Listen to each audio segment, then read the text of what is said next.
Assalamualaikum warahmatullahi wabarakatuh. Nama saya Putri Aulia Pranesti dari kelas 648A05. Di sini saya akan menjawab pertanyaan tentang konsep e-bisnis.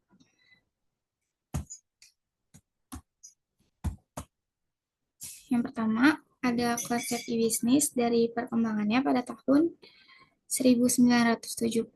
Aplikasi e-bisnis pertama kali dikembangkan dan digunakan sebagai transaksi pembayaran melalui internet yang disebut dengan Electronic Fund Transfer atau EFT. Pada tahun 2000-an, perkembangan e-bisnis semakin pesat, di mana banyak perusahaan di Amerika, Eropa, Asia, bahkan Indonesia telah beralih dalam konsep memasarkan produk-produknya melalui internet.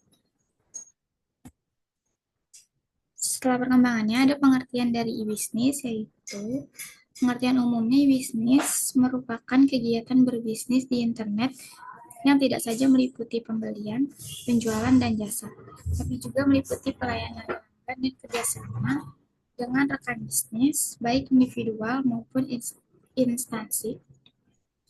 Namun, menurut Logersner, bisnis itu merupakan aktivitas yang berkaitan secara langsung maupun tidak langsung dengan proses pertukaran barang dan atau jasa dengan memanfaatkan internet sebagai medium komunikasi dan transaksi.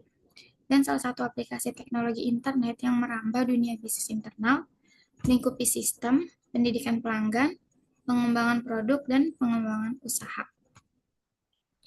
Selanjutnya ada konsep e-bisnis, ada hubungan e-bisnis dan e-commerce. Mereka saling berhubungan, yaitu perdagangan elektronik atau e-commerce merupakan bagian dari e-bisnis, di mana cakupan e-bisnis lebih luas, tidak hanya sekedar perniagaan, tetapi mencakup juga pengkolaborasian mitra bisnis, pelayanan nasabah, sumber daya manusia, lowongan pekerjaan, dan lain-lain.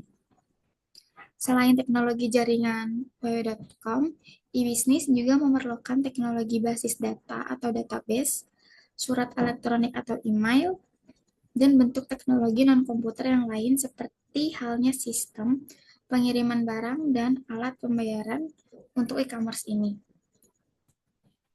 Dalam konsep e-bisnis juga ada cakupan e-bisnis yang termasuknya adalah cakupan atau spektrum e-bisnis dapat sangat luas wilayahnya tergantung dari masing-masing sudut pandang orang yang melihat definisi dari kata bisnis itu sendiri.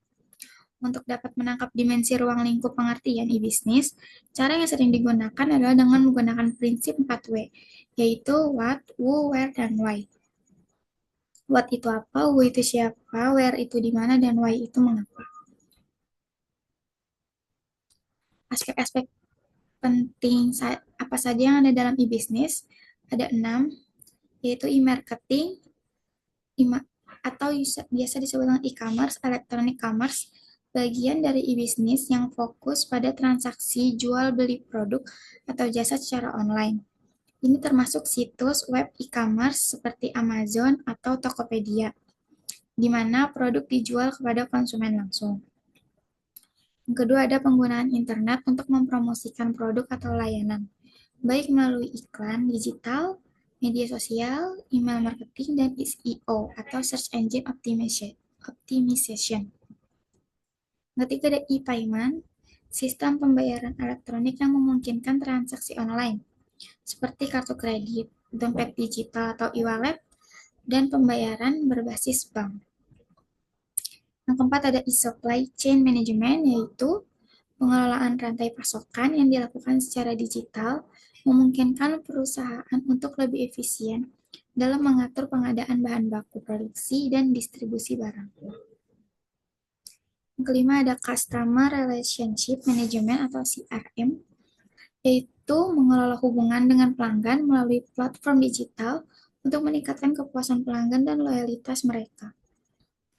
Yang keenam, ada e-learning atau yang biasa disebut dengan penggunaan internet untuk mendukung proses pendidikan dan pelatihan secara daring. Selanjutnya dalam konsep e-bisnis ada jenis-jenis e-bisnis. Ada 7, yang pertama B2C atau business to consumer. Model e-bisnis ini melibatkan perusahaan yang menjual produk atau layanan langsung kepada konsumen akhir. Ini adalah jenis e-bisnis yang paling umum dan dikenal luas. Contoh dari e-commerce ini misalnya seperti e-commerce Amazon, Tokopedia, atau Bukalapak. Yang kedua ada B2B atau business to business. Dalam model ini, transaksi terjadi antara bisnis satu dengan bisnis lainnya. Perusahaan biasanya menjual barang atau jasa dalam jumlah besar atau menawarkan layanan khusus untuk perusahaan lain. Contoh dari e-bisnis B2B adalah Alibaba dan Thomasnet yang menghubungkan pemasok, dan produsen. Ketika ada C2C, konsumer to konsumer, model ini melibatkan transaksi langsung antara konsumen satu dengan konsumen lainnya. Biasanya, platform ini berfungsi sebagai perantara untuk memfasilitasi transaksi seperti eBay, OLX, atau Shopee yang memungkinkan individu untuk membeli dan menjual barang secara langsung.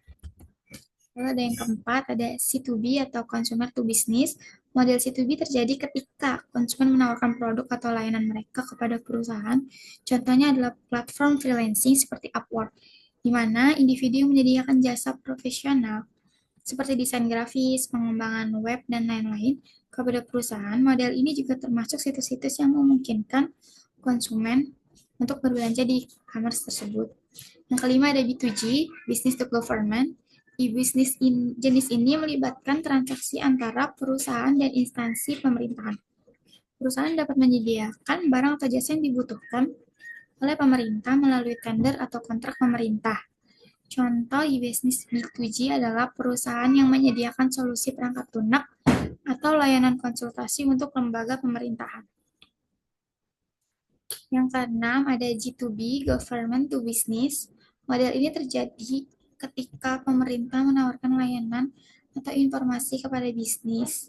Contohnya termasuk portal untuk pengajuan izin usaha atau pajak, sistem tender yang dikelola oleh pemerintah, atau platform untuk mendapatkan data bisnis dan regulasi.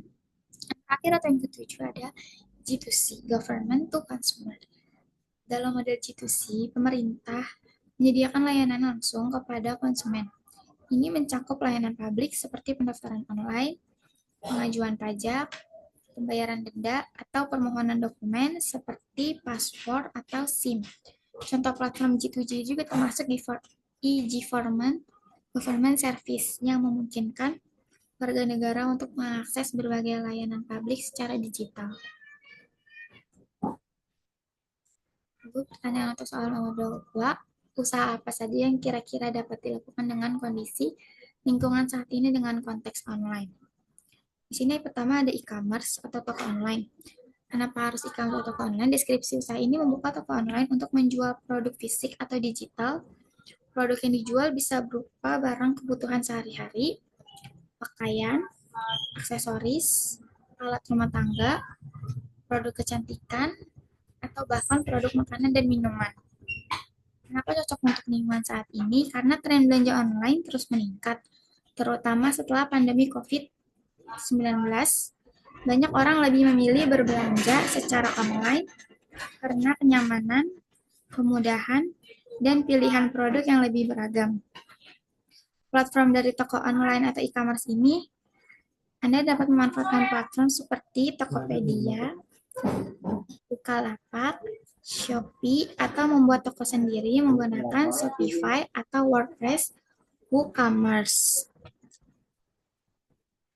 Yang kedua, usaha yang dilakukan ada jasa freelance atau konsultasi online. Deskripsi usaha ini jika Anda memiliki keahlian dalam bidang tertentu, seperti desain grafis, penulisan, penerjemahan, pemasaran digital, pengembangan web, atau konsultasi bisnis, Anda dapat menawarkan jasa secara online. Kenapa cocok dengan lingkungan saat ini? Banyak perusahaan atau individu yang membutuhkan keahlian khusus tetapi tidak memiliki waktu atau sumber daya untuk merekrut karyawan penuh waktu. Platform seperti Upwork, Fiverr, dan Freelancer memberikan peluang bagi Anda untuk bekerja dari rumah dan menerima proyek dari klien di seluruh dunia. Platform yang digunakan untuk jasa freelance atau konsultasi online ini seperti Upwork, Fiverr, LinkedIn, atau membangun website pribadi untuk menawarkan jasa. Yang ketiga ada content creator. seperti YouTube, podcasting, atau blogging. Deskripsi ini jika Anda memiliki keterampilan dalam berbicara, menulis, atau membuat video, Anda bisa memulai sebagai konten kreator di platform seperti YouTube, Instagram, TikTok, atau membuat podcast. Anda bisa menghasilkan uang melalui iklan, sponsor, afiliasi, dan bahkan penjualan produk atau layanan sendiri. Nah, cocok dengan lingkungan saat ini, dengan semakin banyak orang yang menghabiskan waktu di platform digital untuk hiburan dan edukasi, menjadi konten kreator memungkinkan Anda menghasilkan uang dari minat atau keahlian. Dengan audiens yang terus berkembang, potensi pendapatan dapat sangat besar melalui monetisasi. Platformnya seperti ada YouTube, Spotify untuk podcast, Medium untuk blog, TikTok, dan Instagram. Sekian penjelasan dari